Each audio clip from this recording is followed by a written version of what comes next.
Hey everybody, welcome to another episode of Off Script with Pastor Jared. I'm here in the studio today with three good-looking gentlemen who have gone to the SBC Convention Annual Meeting in New Orleans. Why don't you tell us who you are, starting with you over there. I'm the good-looking Aaron the intern. I'm the good-looking old guy, Bobby Lewis. And I'm Darrell Warberg, and my wife says I'm good-looking. Very good. I was wondering how you're going to wrap that one up. So you guys went to the convention this past week in New Orleans, and I was not able to go, so I'm going to really lean on your expertise and all the things that you saw and experienced there. Expertise. And so we sent from Kirby Woods, I believe, 7 messengers. Is that correct? Yes. So 3 of you guys are here today to... I'd like to kind of think through, as you're talking, think like you're speaking, giving a report to Kirby Woods. So our church members that want to know what happened, you could watch it on the live stream. I tried to watch as much as I could during the day on the live stream. I'm sure some folks did. Most people are really just getting the news headlines that come back from, CBS or something else that comes back and says what happened. So I think it's good for our church folks to hear from you guys, whom they generally trust, and we're messengers there, what happened, what some of the highs were, what some of the lows were, in your opinion. And you guys don't have to agree on every little thing about, you might be, Aaron, excited about something that makes Bobby upset, and then vice versa. So, but that's why we have multiple messengers. You guys were Kirby Woods' voice at the convention, and let me just say thank y'all for going, because you guys had to sacrifice time and energy and money to go. So thank y'all for being messengers on behalf of Kirby Woods. Of course. Going. So let's start off with, I first want to, I know when I went to my first convention, it was a little different than I thought it was going to be. So let me go around the horn. How many conventions have you been to, Aaron? This is my first one. That was your first one, Bobby? 5. You've been to 5, Darrell? Number 1. This was number 1. Okay, so you guys will especially be helpful on this. What was, how would you describe it to somebody who's never been before? What do people think it is that it's not, or what's maybe something that you don't expect going in that it is? I guess I can start. I would say that going in, and then there was a lot of business, but I think I expect it to be all business. And not very much like camaraderie between people and, laughing and, cutting up here and there and stuff like that.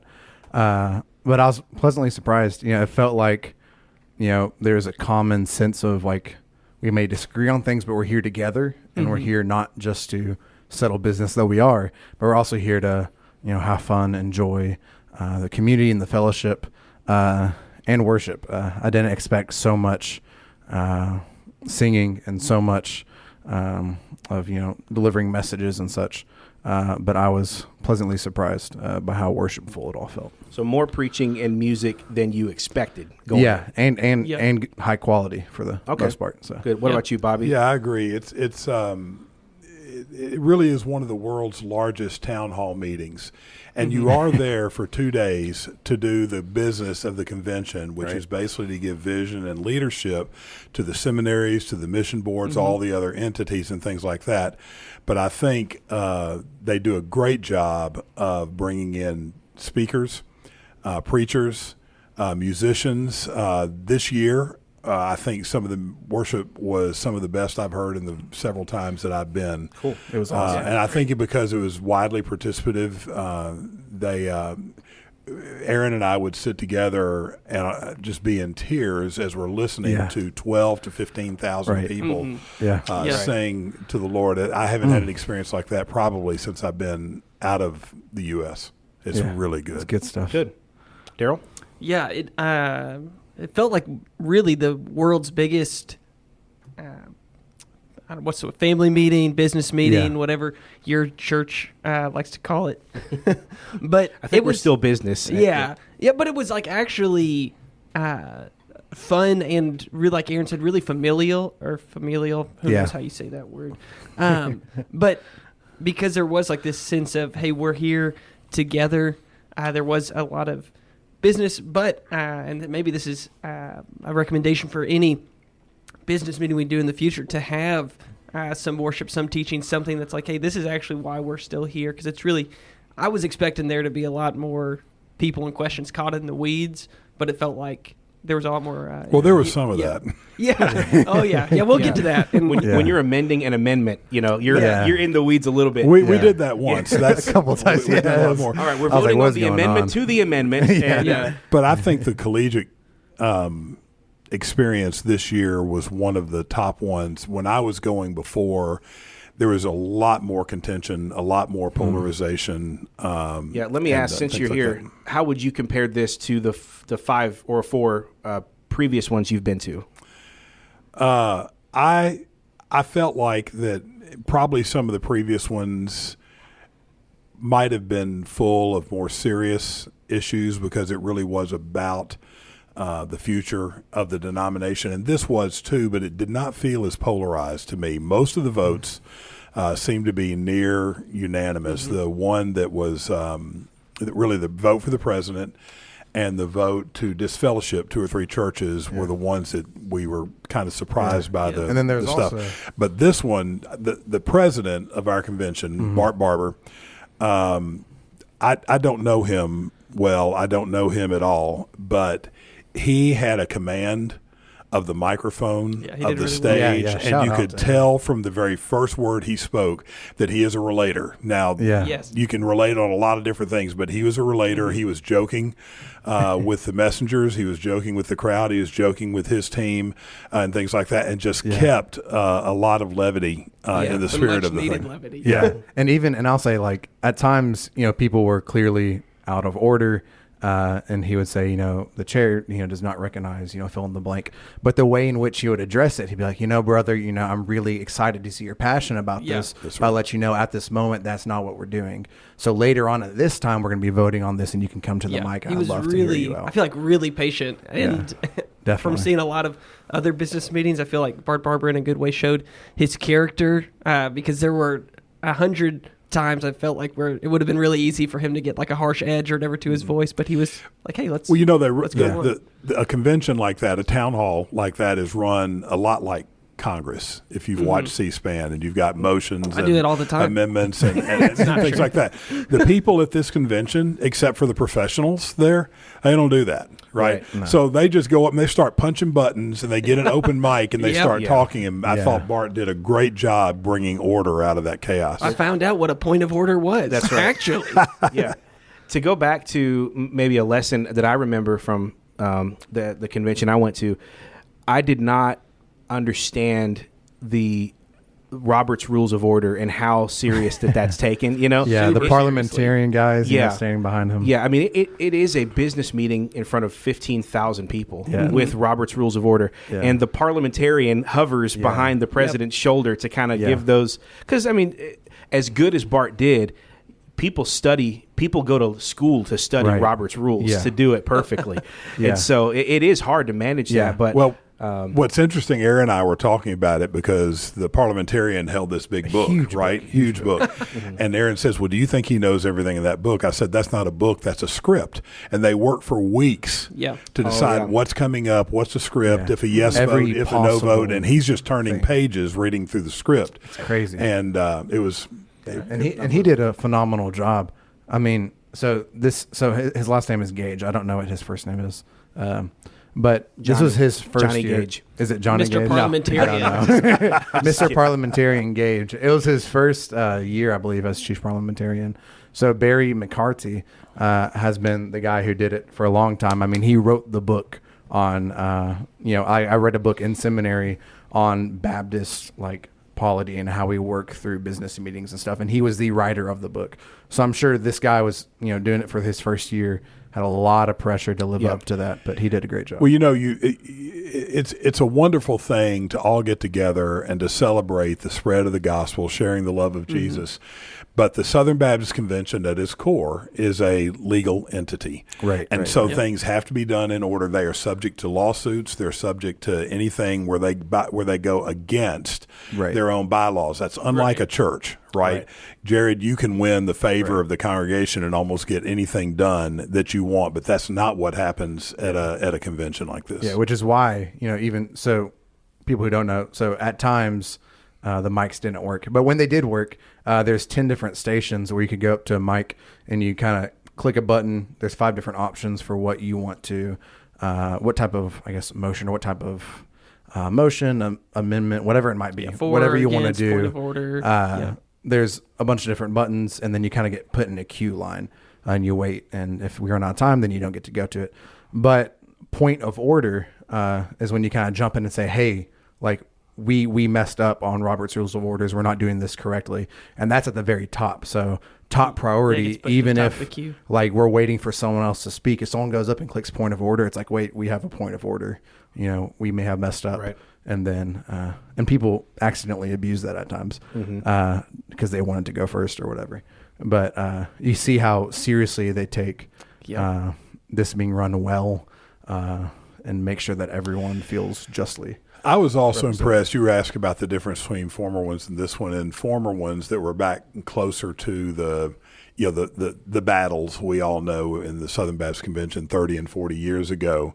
The mics and the stage would be stacked with people. On this one, it didn't matter who you were, you had to get in line. We watched 5 former seminary presidents wait through 3 sessions for about an hour and a half to get a turn at the mic. That was refreshing to me. Yeah, that was refreshing. Yeah, it took a long time. So. Well, as far as give a quick picture of life outside the room. I know, Bobby, you had a booth out there. We did. I don't know if people know that there's an entire ecosystem of things happening outside the main room where it's happening. What's going on outside the room where votes are happening? Well, there's at least there's 3 or 4 different auxiliary meetings. So the women get together and had their own 2-day event, which was basically celebrating pastors' wives and things like that. And that was going on in another hall while the business was going on. There's also a group of ministry leaders. Many of them are associational leaders that had a group, maybe 350 or 400 were meeting there to talk about how to minister to their mission fields, the pastors that are in their field. The seminaries held alumni lunches every year, and if you went to a particular seminary, you got invited to an alumni lunch. And then the North American Mission Board and the International Mission Board all host big dinners, which are extra content, extra material, extra celebration outside of what their limited time allows them to do in the Southern Baptist Convention. And then just countless rows of expo booths, right? Yeah, you're right. That's where you started, and I didn't even go there. But yeah, there's. I'm trying to promote you, man. Thank you. So I work with Love Worth Finding, and we did have a booth there. We took up almost 2,000 pieces of literature product to give away. Before the Southern Baptist Convention, there's a pastors' conference. It's like a preaching conference that you would have Sunday night and all day Monday. The Southern Baptist Convention actually starts on Tuesday morning. We had given away all of the material that we took by Monday night before the convention proper even all those started. needy preachers scarfed it down. Preachers love free stuff, don't they? Baptist rhymes with free, so that's good. Well, good. What would you guys do? What are the headlines that came out of this convention? Without giving too much value added on debating them, what are the things that you walk away saying the top 3 things that happened that people are going to care about is this? Yeah, I mean, probably the big headline grabbing one was the disfellowshipping of Saddleback Church and Rick Warren. Yeah, that was the big one. Yeah, 2 other churches with them, Fern Creek and Freedom Church. Yep. As well. So that happened. That's obviously big, and it was fed into by the fact that Rick Warren had campaigned up until this point against their removal. So that was pretty big. I mean, that's a big church. That's a mega church. Yeah. That was disfellowshipped. Obviously, any year the president is going to be the top thing. What else was a headline? I would say, and it kind of goes with the reasons for disfellowship of 2 of the churches. But there's a pastor named Michael Law, and he is a pastor in Virginia, I believe. And he came and he made an amendment to the Constitution. So that's a pretty big thing. Meaning the Baptist Faith and Message? Yeah, the Baptist Faith and Message. So, it was actually the Constitution. Actually, it's 2 separate things. The Constitution of the Convention, which holds more legal weight than the Baptist Faith and Message. The Baptist Faith and Message is a theological document that you ask people to align with, support, and things like that. But there's not a lot of hard consequences. See, I didn't even know not that. doing it. I didn't even know that was two separate things. You didn't even know what you were voting for. Yeah, that's a big thing.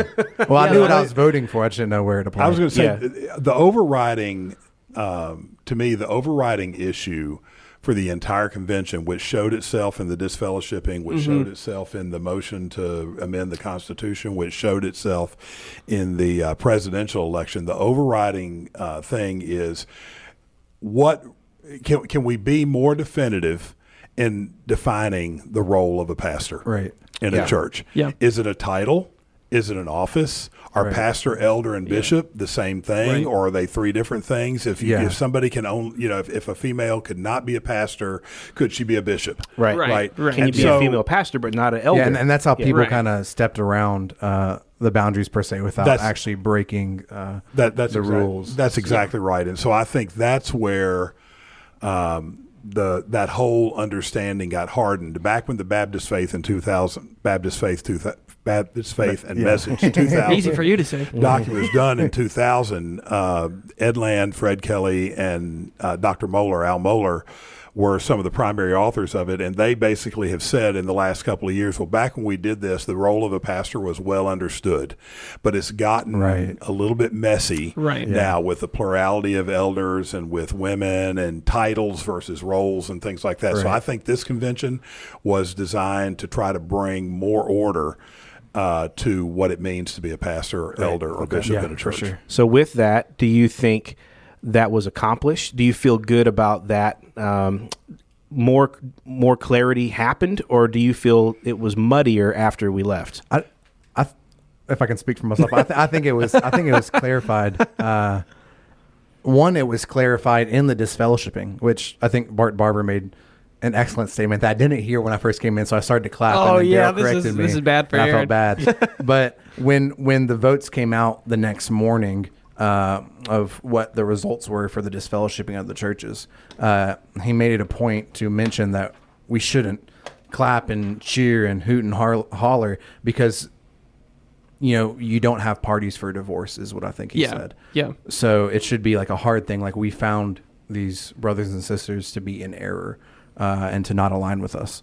So for that, I think he made a good point because I think Southern Baptists showed out this week and kind of made a firm statement that this is what we believe.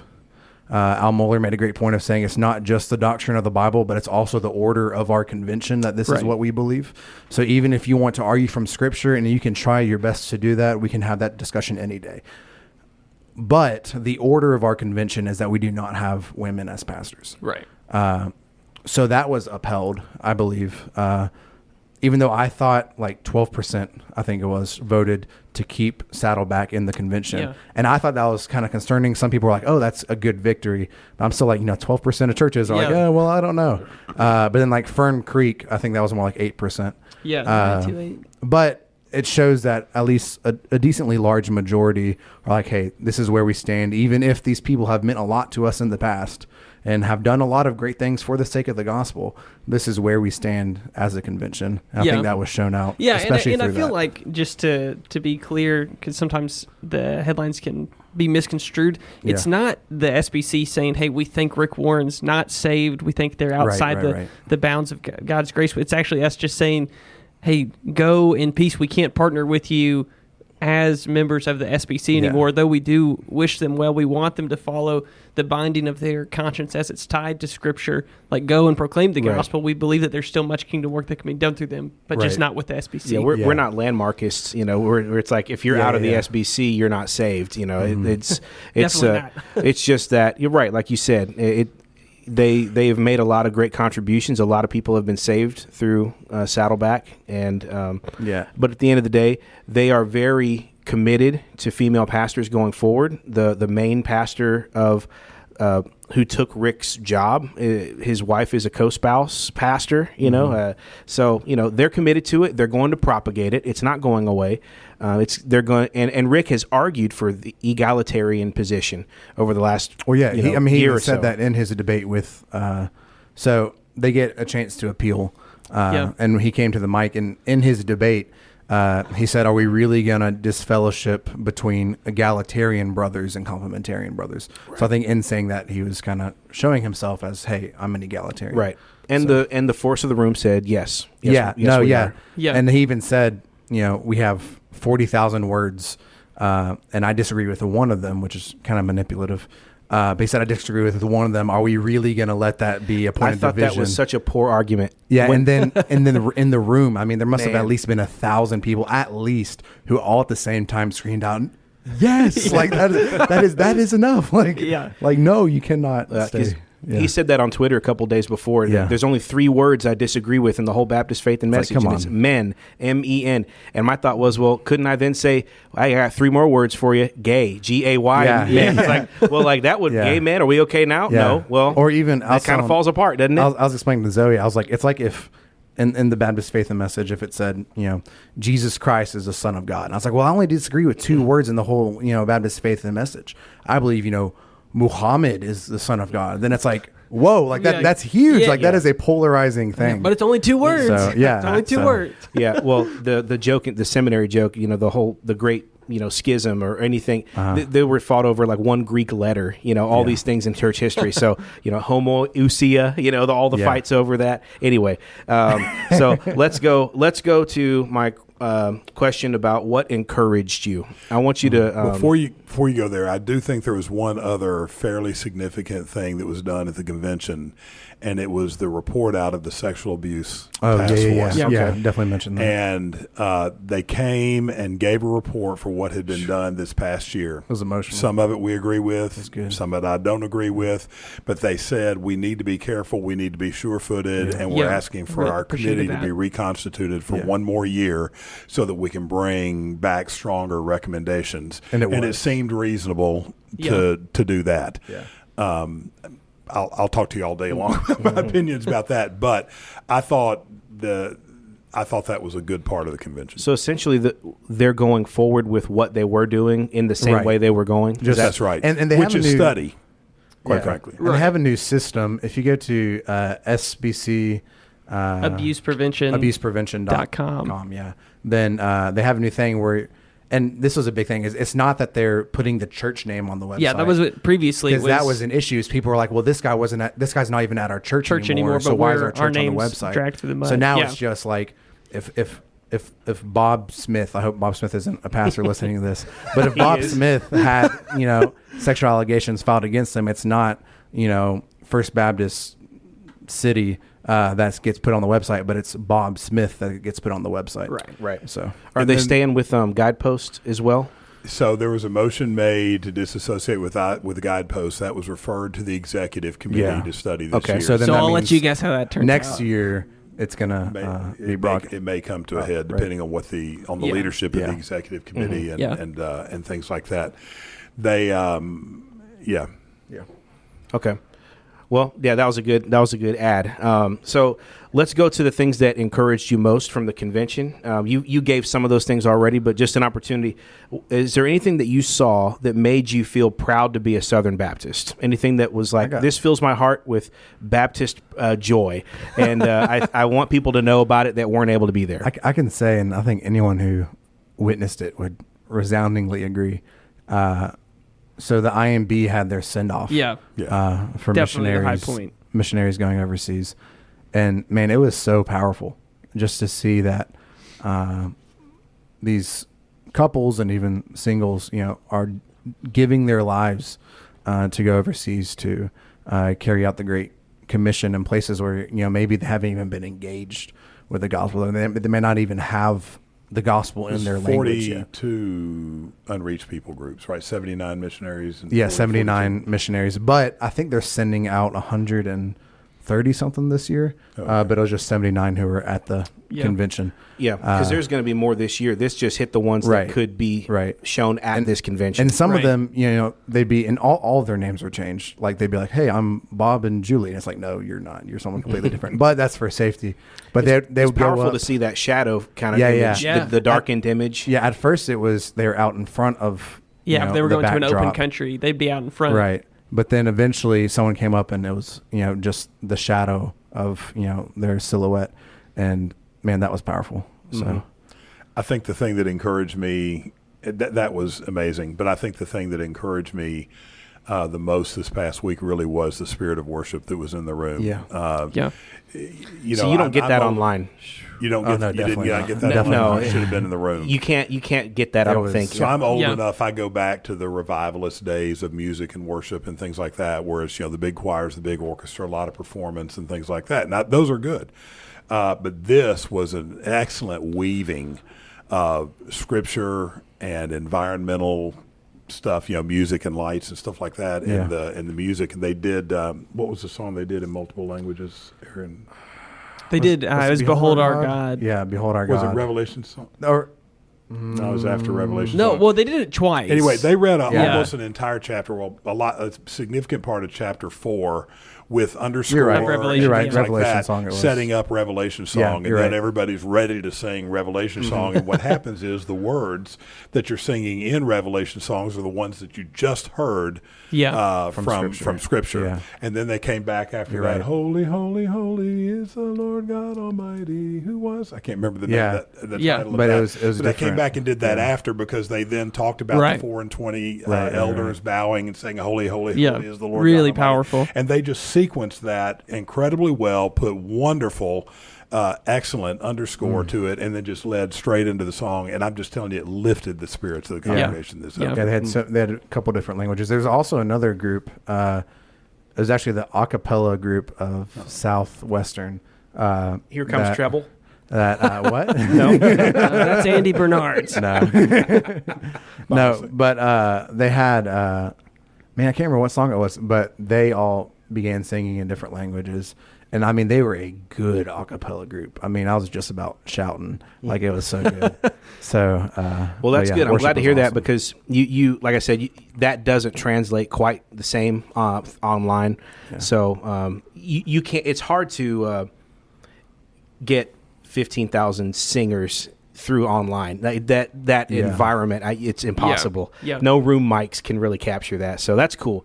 Anything else that you have? I think just seeing those people willing to lay down their lives for the sake of the gospel really is a great unifying force in the hands of God in that moment. Because I mean, this is why we do it. Right. And what was really cool is that it wasn't just young people. There were multiple pastors who said, "Hey, I've been a pastor at so-and-so for 15 years, and now we're going." Or there were older people. They said, "Hey, pray for our 4 adult children and our 5 grandchildren." And I'm like, man, I hope that I have the courage to do something like that. Yeah. Well, that's great. It is I think a recalibration. All the arguments and amendments and business that goes on ultimately is in support of that. It's Right. to It has to support be. Yeah. the main mission and the main goal, which is sending people to the ends of the earth. But it also doesn't negate, and I think at times people in error, I think I can say, can use our united mission to say that we shouldn't be divided on anything. Right. So even part of Rick Warren's argument, and the lady, so Fern Creek is I think a lady who said she's been pastoring for 33 years. Yeah. I'm In like, the come SBC. on. And she's also the lady who had the LGBTQ I looked her rainbow. up, and she had the rainbow garland on her. But she was saying in her speech, in her appeal, her plea, and Al Mohler lovingly and peacefully tore apart her argument. But she kept saying this, like, don't we have the same gospel? Don't we have the same Jesus? I believe Jesus can still save, yada, yada, yada. And it's like, yes, we believe that too. Of course, yeah. And that is our mission, to see the Lord proclaimed to the ends of the earth. But if we get so far away from Scripture in our order of the convention and our Right. beliefs, Yeah, you got to draw a then line somewhere. you're going to eventually lose that. Here's what I found with missions: is it cuts both ways. It's both the thing that you unite around and makes you say, "This is why we do it." Yeah. But it's also the thing that says we're going to replicate whoever we are Right. out there. Exactly. So Yeah. whatever we have, whatever we are, is who we're going to send when we plant a church in China or in Right. Thailand or Right. in Brazil. Yeah. They're going to be a reflection of what Baptist values are, because they're being sent through the IMB. Can I say one more thing that I appreciate about the SBC? Go. Running into people that I knew from other cities, other states, Yeah. even past It's like a family reunion. Kirby members. Like at one point, Justin Beal and Brett Pittman would just walk by me, and they're like, "Oh, hey," and it was cool to meet Brett and to catch up with Justin. And then a couple other times where it was just someone walking by and we catch each other's eye, like, "Oh, how are you doing?" They said, "You're Aaron the intern from the Off Script podcast." Wow, you're so famous. I actually wore a shirt at the convention that said Aaron the intern. It had your pizza order. Yeah, the pizza order on the back. Yeah, so it was with the voice crack on roasted garlic. It was all there. All right. So those are obviously all very positive things. You could probably give more, but those are good. Anything that you saw that you didn't like? Anything that gave you a cause for concern or made you have a little sour taste in your mouth, maybe, or something you weren't thrilled with? Just in general. Yeah. Do we want to be specific, or is this? I mean, not like the guy that looked at you wrong. Yeah. Well, I mean, honestly, just in general, I don't love it when people are like, "Hey, turn to Revelation 5 for the text," and then it's 80% of the way through the sermon, and then then they're like, "Well, we should finally read this." But there were that seems specific. I won't put out any names, but really, the convention sermon was a little concerning. It was kind of what Aaron was talking about, how it almost felt like he was pushing more against that thing of like, well, we don't really need to divide over truth at all. Yeah. And he did say a lot of helpful things, and I appreciate he did punch both ways. Right. But he punched one way a little harder, but he did. Yeah, definitely. But it just reminded me. I was like, one time I had a seminary professor tell me, "Hey, if you ever get the chance to preach at something like that," he said, please make it about God and not about the other people in the room, because that doesn't help anybody. That doesn't drive like the focus and the mission of God. So that was not from the pastor's conference, but the convention. That was actually the convention sermon. Yeah, so that was not Bart's sermon. It was the other guy's sermon. Yeah, and I'll say one entity that I was a little disappointed in the response, and I wasn't there. I think Darrell might have been the only one there who actually witnessed it, but I did watch it back online. Well, Darrell took diligent notes, apparently. Yeah. I'm looking at it on the table here. Well, it was for a class. I don't know how diligent. Well, I'll take it back. Yeah. Okay. Yeah, he was writing down everything, man. Everyone probably thought, like, this guy's going to be the next parliamentarian. All right, but what didn't you like? Just to say one, I would say the response, what was his name? I can't remember his name. Yeah, whoever the president or CEO. But it was just Ben Mandrell. Yeah, it was just. Sounds right. I want to get a call from him now. It seemed a little. I don't know, man. Hey, we'll take you on the podcast, Ben. If you're listening. Because like even at one point, someone brought up the concern. So Beth Moore, though, in the past she has been pretty solid. And more recently, she's kind of gotten to things that we wouldn't, appreciate. And became an Anglican because she no longer aligns with SBC values. But people were asking, hey, why are we still selling her books? Right. And even there are other false teachers that were still selling their books through Lifeway. And Lifeway does a lot of great things. Don't hear me say Lifeway's not good. Yeah. And we just got back from Fuge Camp. And they're for-profit, right? Lifeway is not cooperative program. Yeah, that's correct. Funded. But they are an entity of the Southern Baptist Convention. And his response to this man's question was just kind of... It was kind of dismissive. Yeah. He was just like, have you read Beth Moore's memoir? And the guy just kind of sat there. And he's like, no. Meet me. He's like, meet me over coffee and we can talk about it. And I was like, what type of answer is that, man? We're asking, why are you selling the books? And you respond with, meet me with coffee and we'll talk about it. It's like, okay, come on, man. But you talk about it now. But this is the moment where we're supposed to answer these questions. Right. So and he just seemed kind of. Or the guy before that asked Ben basically, and it was not a good question. It was kind of accusatory. He said, "Why does Lifeway sell so much like weak and fluffy material?" Mm-hmm. Yeah, and Ben just was like, "If you knew the authors that I worked with and the 80 hours they put in, you wouldn't answer. You wouldn't ask that question." I mean, I think if I was him and I wanted to be snarky in return, I would say, we sell what people buy.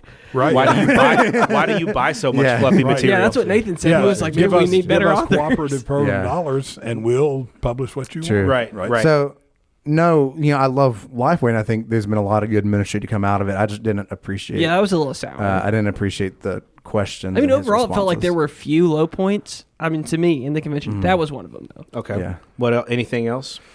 For me, the walking away, the most concerning thing is that there are times where it becomes too political. There's too much rancor. There's too much fighting. There's not civil discourse or things like that. And there's times where emotion runs over truth. Yeah. Right. And when you're talking about sexual abuse victims and things like that, and that, I mean, they deserve all the emotion, all the passion, all the compassion that we can give them, but you still have to stay aligned to the Word of God. And the other thing is there are some people that would come and 2 or 3 times they'd come back and hammer on the same point to have the convention do something today that the committee had said we need to refer this for study. Right. So sometimes when you refer something for study, it's really a move to kind of move it off, let it die in committee, and let it die in committee. Right. But sometimes it's the right thing to do. And so I think urgency over diligence is a battle, and I don't know where that's going to land in the future. Mm-hmm. Okay. Well, good. Any other negatives? I mean, it sounds like there were more positives than negatives, actually. Yeah, I'd say so. That's good news. This was a good convention. So let's conclude with that. Speaking specifically to Kirby Woods, considering all the positives, all the negatives, whether you said them or they're lodged deep within your heart, how would you advise Kirby Woods on the overall pulse of the SBC right now? Are you excited to continue cooperating? Would you try to have a conversation about lessening our cooperation with the SBC? There has been a movement in recent years of churches leaving the SBC. Is anything in you feeling like that's a conversation that needs to happen, or are you optimistic at this point? Well, optimistic is a little strong, but I think there's nothing in me that says today is the day to make a decision to turn another way. But we've got to be very wary. We've got to be very aware of what's going on, because it's like a rubber band stretching, right? And it may stretch to the point where it breaks. I don't sense that today that's where it is. Yeah, okay. I would agree. And I think there are a couple things here and there that could lead to further things. So, like, for example, I saw some statistic that once, egalitarianism is kind of starting to be accepted by a denomination, on average, it takes less than 50 years for that denomination to officially affirm homosexuality and a bunch of other things. Take the United Methodists, take the Presbyterian Church of the United States of America, and a couple others, American Baptist, where it was a quick slide off to just complete liberalism. But I would say that day isn't today. And after the convention, I am encouraged that if there are people in there who want us to head that direction, they're going to have to fight a lot stronger. Because, and even though, and I won't say anything too specific, but even though there are some people in the convention who feel that, there's only a couple conservatives left here, I came away that's with not true. Kind of having that thought in the back of my head because of some influence that I have. But I came out of it like, hey, even though I think that this person might be a moderate, quote unquote, in the convention, they are a conservative. Right. Like, that is just a moderate for Absolutely. the Southern Baptist Convention. But overall, like, they are conservative, Bible believing Baptist. Right. Okay. So yeah, I think being a Southern Baptist church doesn't mean that that our church's doctrine and order are subordinated to the Southern Baptist Convention. There's just there's an overlap. And I think every year, every month, as we give cooperative program dollars, we just need to be asking the question, are we still in alignment enough with this to continue supporting this? But I don't think the time to break, as I said before, is today. My concern is that we have people who give money to our church, understanding that some of that money is going to be passed on to the cooperative program. My concern is all the thumbs in the cooperative program pie. Yeah. And that's my concern for the sexual abuse task force, right? I think we ought to have program support, best practices and things like that in order to eliminate sexual abuse in our churches. But when people who are giving money for missions, that money is siphoned over for reparations, if it ever comes to that. Right. That's a part where I really get my the reparations one is a big cackles thing up a little bit. Yeah. But they didn't vote on that. They didn't bring that to the floor. They didn't even recommend that yet. They may. And if they do, I think there's a bigger battle. But it's a hard balance in the public media to talk about your fiscal responsibility and your social responsibility. Right. Mm-hmm. Yeah. Anything for you, Darrell? Yeah, I mean, honestly, I came in, honestly, a little bit hesitant about, both the president and the state of the convention. Yeah. I didn't have all my fears allayed, but feel a lot better than I did. Yeah. Just seeing the way even that Bart ran the meeting, and I feel like I mentioned it earlier that his character really showed with the way that he was patient, and not just that, but just you could tell on the hearts of most of the leaders of the seminaries, of the IMB, of whatnot, like that the mission of Christ and his gospel was still at the forefront. Even though, like Bobby was saying, you do get, some of this stuff siphoned off, but on the most part, man, we're still heading in the right direction. Yeah. Yeah. And that calls to question. There's a lot of people who believe that, like, we need a conservative resurgence. And before the convention, I would have been in that group. But afterwards, I kind of find myself thinking, like, well, I don't think it's as bad as we might say. I could see how it could easily go that way, but I think at this time it's not. And even like Bart Barber, I came to the convention in the back of my mind having some things like, I don't really know about this guy, but yada yada. I hope he's not reelected. And I left the convention being like, you know what? I'm okay with him being president. Yeah, he's doing a good job. So, well, that I think that's something that I've been thinking about too. Is a lot of people have kind of famously left over the last couple of years and sounded, lots of warning calls as they have, that there's a liberal drift and that there's a wokeness issue. And I think on some levels, those things came from true things happening. Right.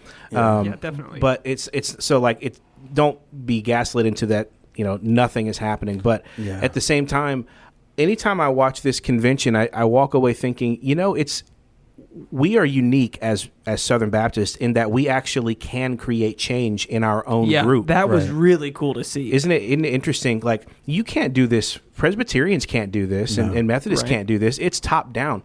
Now, we have problems with elitism for sure, and there are entrenched power brokers for sure that live at the top as the aristocrats. That's right, cats. And I've been watching Disney too much for this, but the main thing stands is that if there's enough people that show up to the meeting and vote, we actually can create change, real change, and from the bottom up, and that is unique. So that's something I have continued to feel is worth fighting for and worth staying in the fight for. I think there's always a time to leave. I'm not blindly, attached to this where it's like, I would rather die than give up the SBC. I'm not there. Adrian famously was not there when he said those things, but at the same time, don't give up before it's past saving. It is not past saving at this point. And there's still an awful lot of good that's going on that you guys are sharing about. And one encouragement for Kirby, even like a challenge for Kirby Woods, I would say next year in Indianapolis for the 2024 convention, I think Kirby should aim that, hey, we have 12 messenger spots. Yeah, let's send all 12. Get all 12 and even bring more people who might not be messengers but can be there to experience what the convention is like. Field trip. Yeah. It was fun, man. It was fun. It was a good weekend. Good week. Yeah. So any final thoughts from you guys? Last things on your list that you just really wanted to get off your chest? Can I say controversial thing?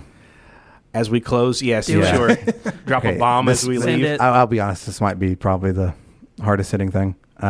Cafe Du Monde's beignets aren't that good. Are not that good. Okay, we're gonna fight after. Well, you also got one from the mall. That's true. It was the mall. It was the mall Cafe Du Monde. Oh, that's like getting the Krispy Kreme donut from the grocery store. That doesn't count. You got to have the whole experience.